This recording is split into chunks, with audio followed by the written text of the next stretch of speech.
The best to the point, kita lanjutkan. Tamu saya berikut terbilang intens mengamati politik nasional, termasuk di saat ribut-ribut akibat kisru politik KPK Polri awal tahun ini. Kami hadirkan Ikrar Nusabakti, pengamat politik dari LIPI. Mas Ikrar. Yap. Saya rasa Anda sudah tahu bagaimana putusan peradilan kemarin. Betul, sudah. Dan Anda lihat putusan peradilan ini karpet merah atau bukan bagi Jokowi untuk melantik BG? Kalau buat saya ini bukan karpet merah, tapi karpet yang justru mempersulit ya. Karpet kusut malah. Karpet kusut. Iya. Kalau dianggap karpet kusut, kenapa?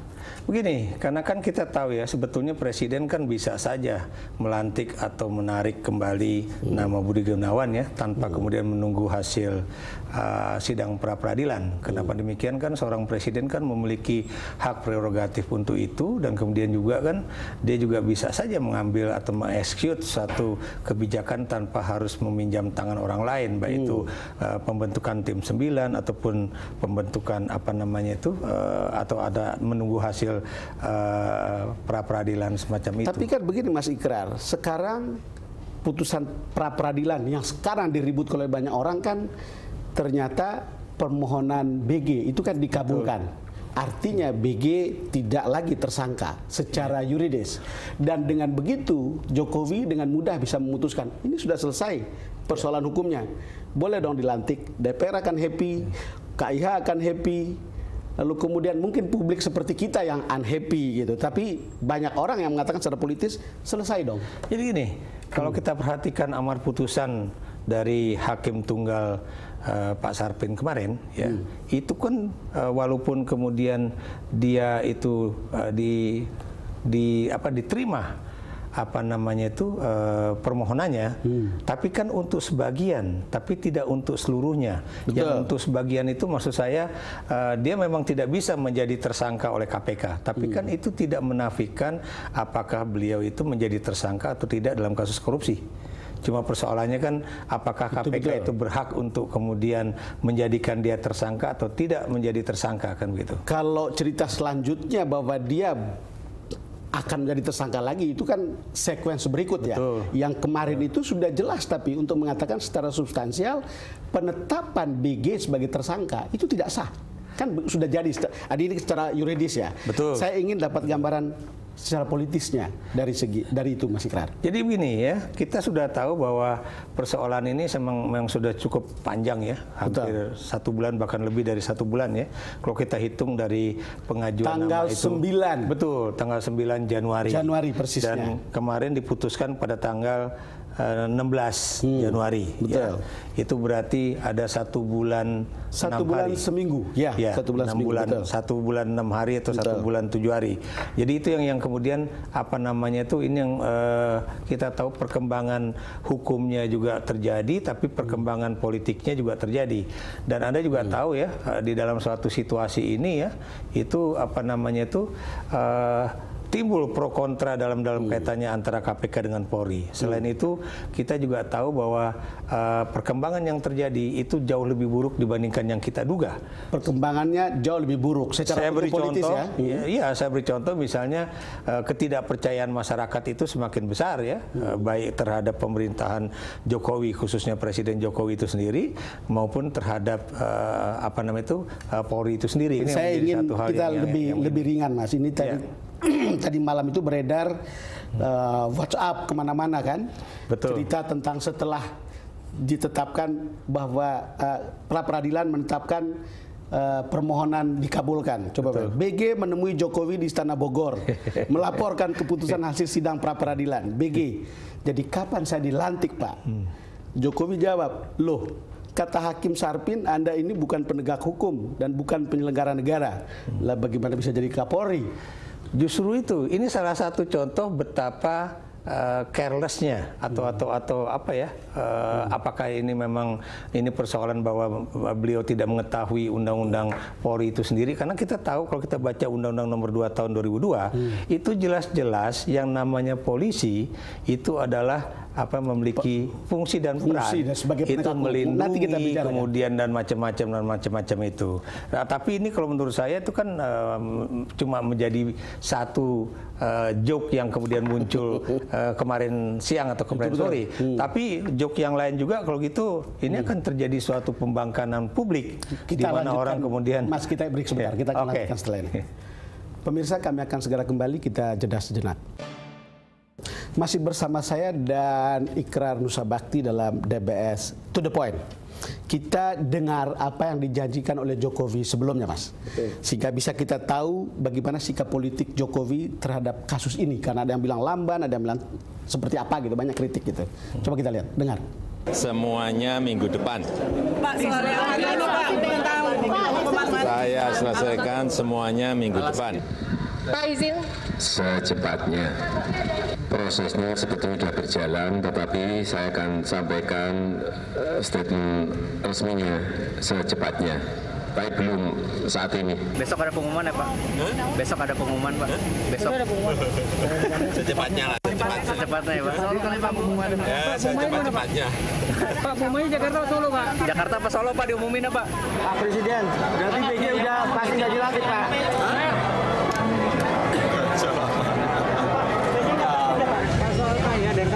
Sudah ada keputusan Bapak? Sudah ada keputusan mengenai? Secepatnya, nanti kalau sudah saya sampaikan, secepatnya. Belum bisa saya sampaikan, tapi secepatnya kalau sudah clear semuanya saya sampaikan.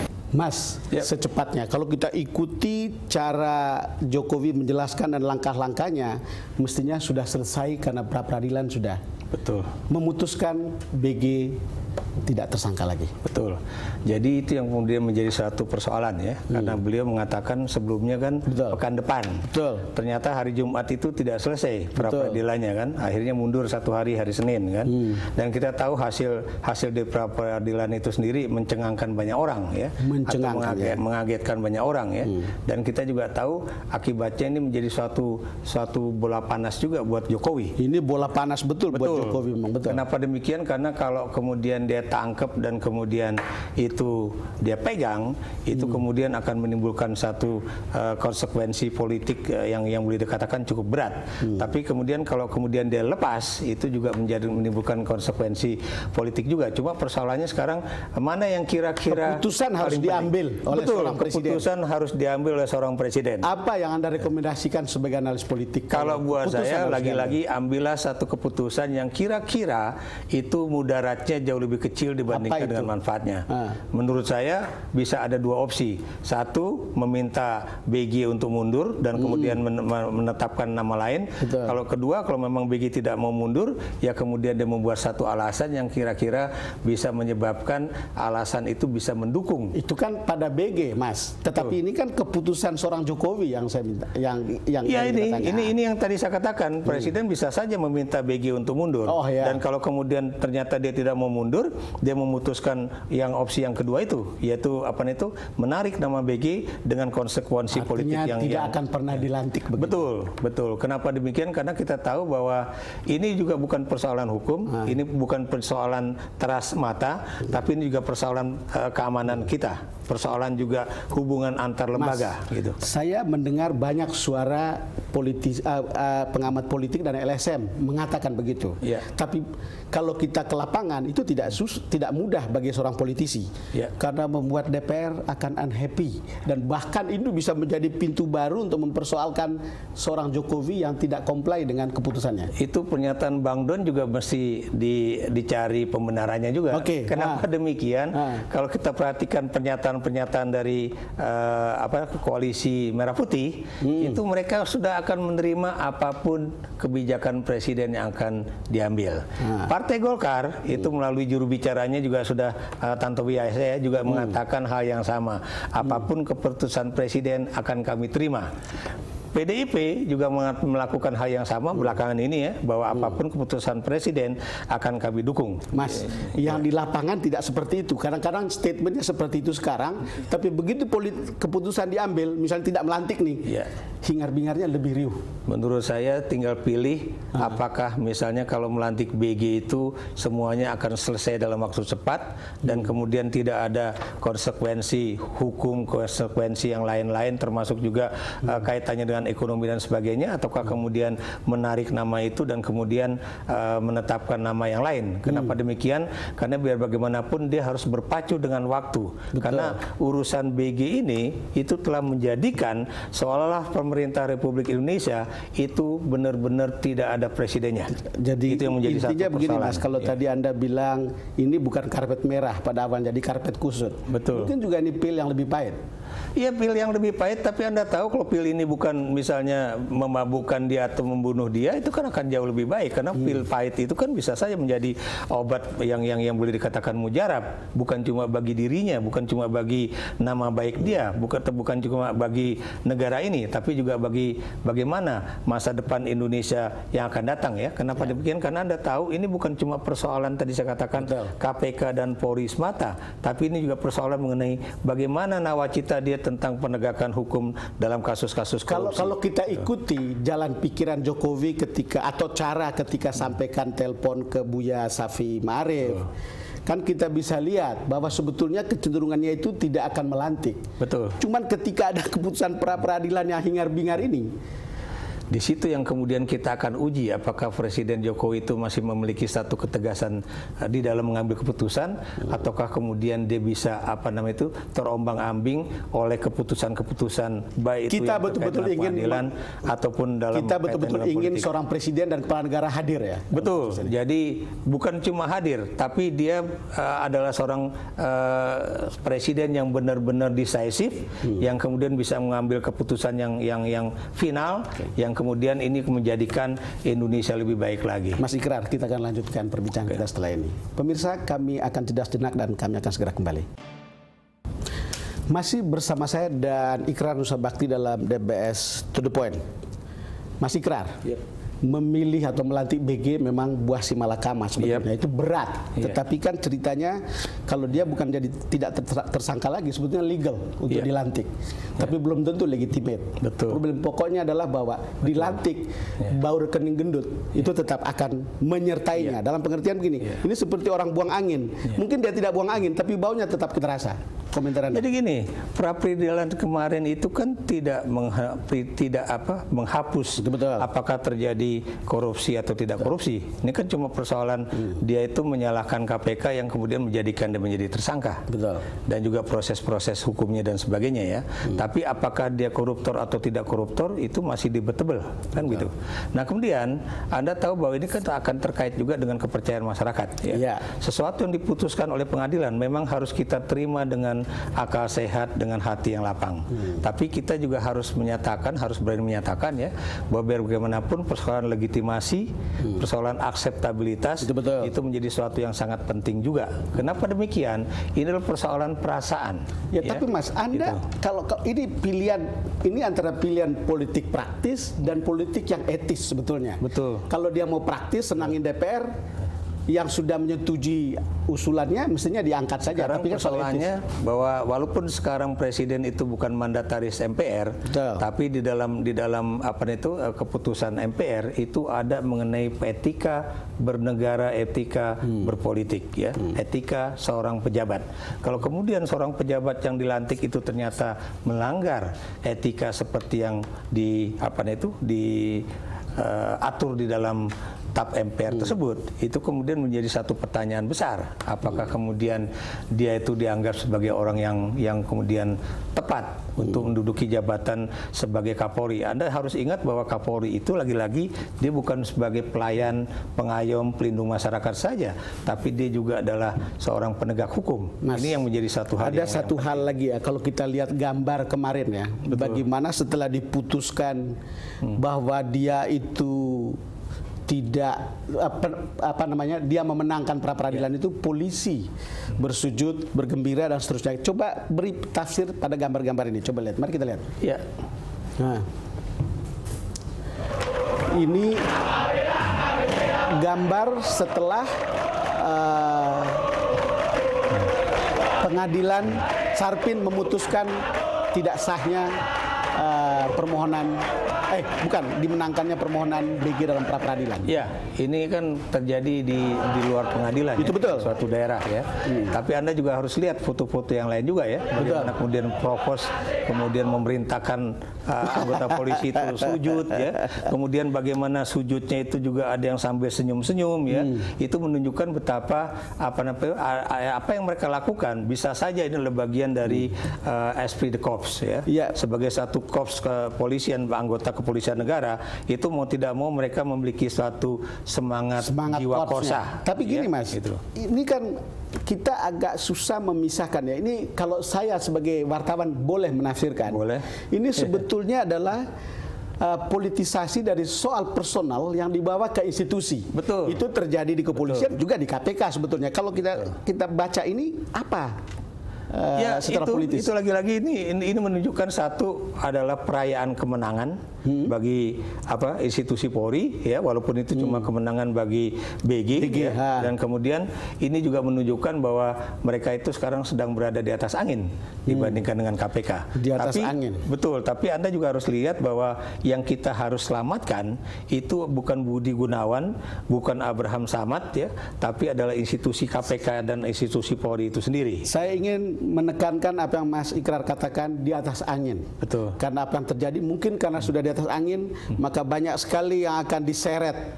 Termasuk KPK sekarang Abraham Samad jadi tersangka. Hari ini ya itu Bareskrim menyatakan Abraham Samad sebagai tersangka. Padahal kita tahu awalnya itu antara Polri di Jakarta, Mabes Polri Jakarta dengan Polda Sulawesi Selatan itu berbeda pandangan. Siapa yang sebetulnya menjadi tersangka dalam kasus pemalsuan dokumen itu ya. Itu satu hal yang harus Anda ingat ya. Kemudian tiba-tiba sekarang Polda Sulawesi Selatan menjadikan Abraham Samad sebagai tersangka karena dia membantu orang lain untuk membuat dokumen palsu. Dan kalau Anda perhatikan juga ya, pada hari ini juga itu ada Bareskrim Polri menyatakan bahwa ada penyidik di KPK. Pokoknya cerita ini mengalir sampai jauh. Belum lagi nanti proses politik di DPR yang kemudian juga menjadikan Abraham Samad seolah-olah melanggar sumpah dan janjinya sebagai ketua KPK karena melakukan perundingan politik dengan PDIP. Kita lanjutkan perbincangan kita setelah ini. Oke. Pemirsa, kita jeda sejenak dan kami akan segera kembali. Kembali bersama saya dan Ikrar Nusa Bakti dalam DBS To The Point. Saat-saat terakhir, Mas, KPK itu BW sudah dijadikan tersangka, dan saat ini adalah seorang Abraham Samad, ketua KPK menjadi tersangka. Ini menimbulkan kerisauan kita tentang masa depan KPK. Walaupun kita tahu bahwa ini adalah soal personal sebetulnya, tapi kita susah memisahkannya. Komentar Anda? Jadi begini ya, ini bukan cuma persoalan personal. Kalau kita perhatikan ya, seperti kayak kasus Bambang Wijoyanto itu kan 2010, dan pertanyaan-pertanyaan mengenai hal itu sudah muncul ketika fit and proper test di DPR. Ya, mengapa kemudian sekarang muncul kembali? Ya, itu satu hal. Kemudian soal Abraham Samad, ini baru satu kasus yang kemudian dijadikan Abraham Samad sebagai tersangka ya. Padahal kita tahu ada juga sprindik masih yang ada lain. beberapa yang masih ada lain yang termasuk misalnya kaitannya kenapa dia mengadakan pertemuan dengan PDIP, kenapa kemudian dia sebagai ketua KPK ingin menjadi calon wakil presiden dan sebagainya ya. Ini menjadi satu kasus yang akan muncul. Kemudian lagi-lagi yang tadi saya katakan ya, beberapa penyidik KPK itu akan dijadikan tersangka gara-gara katanya mereka memiliki senjata ilegal, gitu kan? Iya, 21 bahkan akan tapi padahal belum kita tahu jumlah 21 itu kemungkinan besar adalah anggota Polri yang kebetulan menjadi penyidik KPK. Ini respon politisi setelah Abraham Samad ditetapkan sebagai tersangka. Saya minta Anda kasih komen tentang ini. Tentunya seperti Undang-Undang KPK, bahwa apabila ditetapkan tersangka, KPK harus mengundurkan diri sementara. Sehingga memang secara praktis KPK tinggal 2 lagi ya, sehingga ini praktis tentunya bekerjanya KPK kurang maksimal. Kira pasti kinerja KPK akan terganggu ya, dengan penetapan ini, ya. Tetapi kita kan harus menghargai satu proses hukum. Memang ada kekosongan pimpinan KPK karena tersangka, maka Presiden harus segera mengeluarkan kepres untuk menyelamatkan ini. Apa pesan politik yang bisa Anda tangkap dari para politisi yang berbicara seperti saat ini? Iya, apa yang dikatakan oleh mereka boleh dikatakan benar, ya. Tapi kita harus ingat juga mengapa DPR kemudian tidak memproses pengganti Pak Bushro Mukodas. Ini juga menjadi satu pertanyaan. Mereka mengatakan bahwa ya karena KPK bilang dengan 4 orang cukup. Tapi kan kalau memang DPR melihat bahwa 4 orang tidak cukup dong, harusnya kan 5, kan? Ini juga mengapa mereka tidak melakukan dari dulu. Kemudian kalau kemudian nanti sekarang memang tinggal 2, ya, tinggal 2 karena BW juga udah menjadi tersangka, Abraham Samad menjadi tersangka. Nah nanti kalau Sprindik ini kemudian berlanjut menjadi tersangka, itu Adnan Pandu Praja juga akan menjadi tersangka pula. Sekali dan itu KPK lumpuh. Tinggal 1. Dan kalau itu tinggal 1 Zulkarnain, kalau kemudian Zulkarnain kemudian juga menjadi tersangka pula, apa nggak kemudian habis? Mas Ikrar, ini KPK kali ini seperti sudah jatuh tertimpa tangga. Sudah kalah di pra-peradilan, ketuanya jadi tersangka. Betul. Kalau kita lihat begini kan, sementara berbagai survei masih memperlihatkan kepercayaan publik pada KPK. Langkah politik apa yang harus diambil oleh Presiden untuk kemudian tetap mempertahankan ini? Kalau kan ada yang bilang kasih perpu atau apapun lah. Kalau menurut saya tidak perlu pakai perpu. Tanya saja kepada Jaksa Agung, apakah kemudian atau kepada Mahkamah Agung, apakah yang menjadi kasus-kasus orang KPK itu benar-benar kasus yang begitu berat sehingga mereka harus mundur, ataukah kemudian bisa dikeluarkan di pondering, ya, di mana kemudian persis kasus Cicak versus Buaya jilid 1. Abraham Samad, saya bukan Abraham Samad, tapi Bibit sama Trianto dengan Chandra Hamzah itu setelah tim 8 memberikan rekomendasi kepada Presiden, itu langsung kemudian Jaksa Agung mengeluarkan bahwa kasus ini dianggap selesai. Kalau lihat ya, saya kemarin itu kok entah bagaimana tiba-tiba berpikir, kan di DPR ada pembicaraan, ada undangan Cahyo, kemudian Sukriansah, Andi Wijayanto, itu tentang Hamzah, tentang tentang Abraham Samad, dengan perempuan, 2 perempuan di apartemen itu. Sementara pada saat yang sama pra-peradilan diproses dan sudah diputuskan bahwa permohonan BG dikabulkan. Ketika 1 hari kemudian orang ribut tentang keputusan pra-peradilan ini, Abraham Samad ditetapkan sebagai tersangka. Kan ini seperti apa itu sekedar kebetulan atau ada? Kalau buat saya ini bukan desain, buat saya ini bukan suatu kebetulan, ya. Saya juga tidak mengatakan ini sebagai suatu desain, ya. Tapi ini menurut saya ini adalah suatu upaya untuk menekan KPK. Ya. Statement Bambang Wijoyanto mengatakan ini sistematis dan terstruktur benar. Kalau buat saya itu, jadi ini menjadi suatu yang sangat sistematis, terstruktur dan masif. Ya, kenapa masif? Itu tadi saya katakan, ya, bukan cuma BW, kemudian Abraham Samad, Adnan Pandu Praja, kemudian nanti mungkin Zulkarnain, atau kemudian nanti penyidik KPK, ya, dan Anda juga tahu kan beredar pemberitaan yang beredar di sebuah majalah berita mingguan di Indonesia juga menyebutkan. Saya ingin Anda mengatakan satu hal saja. Kemarin itu kan BG sudah ketemu Presiden setelah putusan pra-peradilan yang kita tadi joke tadi itu menghadap, tapi itu sekedar joke. Tapi kan pertemuannya 10 menit. Apa arti politis pertemuan 10 menit antara BG dan Presiden menurut Anda? Menurut saya 10 menit, ya. Betul. Kemungkinan besar BG mengatakan bahwa saya melaporkan hasil dari sidang pra-peradilan. Tapi tidak tanya kapan saya dilantik, bukan? Enggak. Menurut saya dia mungkin kemudian mengatakan bahwa saya legowo karena nama baik saya udah diperbaiki, ya. Dan kemudian sekarang terserah Bapak, kalaupun Bapak tidak melantik saya mungkin legowo. Entah kebetulan apa bukan, Mas. Saya juga mendengar dari sumber saya mengatakan begitu kira-kira. Terima kasih, Mas Ikrar. Oke, sama-sama. Pemirsa, demikian DBS To The Point episode kali ini. Terima kasih atas perhatian Anda dan sampai jumpa pada DBS To The Point episode berikutnya.